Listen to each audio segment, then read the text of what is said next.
če je koncesionar s to infrastrukturo in s temi napravami izvajal več kot samo javno službo MOL-a, torej določene tržne dejavnosti, je s tem tudi v bistvu brez soglasja koncedenta kršil pogodbo. Pa imate podatke, da je ve? Jaz samo povem, kaj piše v koncesijski pogodbi in kaj pomeni kršitev. Župan tukaj ima, torej... Imamo podatke, da je. Imate kakšne konkretne podatke? Imamo konkretne podatke, čakamo te pogodbe.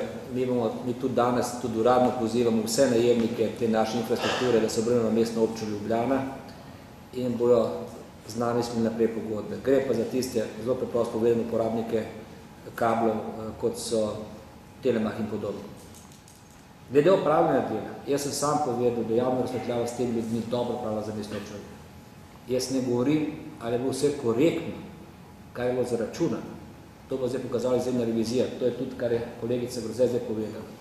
Ampak v praksi so oni na naše pozive dobro pravili delo. Direktor Bizjak je danes zjutraj rekel, da je 30 ljudi premalo za to, kar za koncesijsko dejavnost, ki je določena v pogodbi.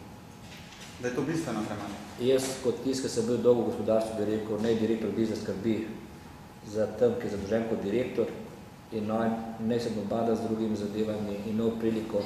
In še enkrat povem, ključen problem je nastal, ker je direktor Bizjak lagalce.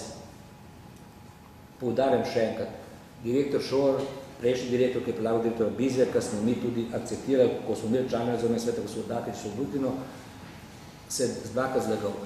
In še to, ne on pove drugo povednost. Ko pride do skrbnega pregleda, je vsak direktor dolžen dati vse podatke. On jih je zamolčil. In jaz mu želim, ampak res mu želim vse dobro javno razsvetljavi, ker koncu smo imeli 63% in upam, da bo čim bolj tržen, da bo čim bolj uspešen. Mi trdim odgovorni, ker Zdenka pa gospod Sjuha, pa jaz smo bili edini trije, plus Jadranka Dakić udeleženi v tem, nobenega prisiljevanja. Mi nismo najeli bivšega upokojenega kriminalista Erhatiča, da se pogovarja z zaposlenimi, zakaj ne se vrnem nazaj, pa jih prepričuje. Pravzaprav bi tudi vprašali, očigajno imamo to dela. Tako da tu morate vprašati tam, zakaj se mu zdi, da ljudi odhajajo. Zdaj jih je 27, je to zadosta, jih je 50, 60, 120, vse bo čas pokazal vse to. Kakšno vlogo bo imela za mestna občina v javno razsvetljavo kot lastnik? Družbenik. Nameravate dodati svoj delež? Če bo dobra ponudba, da. Sicer pa boste poskušali dobiti član v nadzornem svetu, 40% ni malo. Ja, to smo mi probali tudi dopovedati, da 30% ni malo, ampak očitno smo bili neuslišani. Je pa več 52%. A vam niso ponujali nadzornika v eni fazi? Vi morate vprašati zgodbo, oni so nadzornika črtali. Oni so na nadzornika na skupščini, ki je bila v zadnjem tednu julija, črtali oba nadzornika. Pa potem po dogovorih ni bilo dogovorjeno, da vam enega dajo?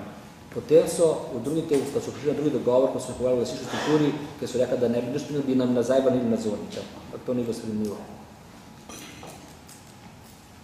Najprej je črtajo in rečejo, ne, zdaj pa, če boš pridem, boš pa dolg nadzornik. Kaj? Pomeni to, ne.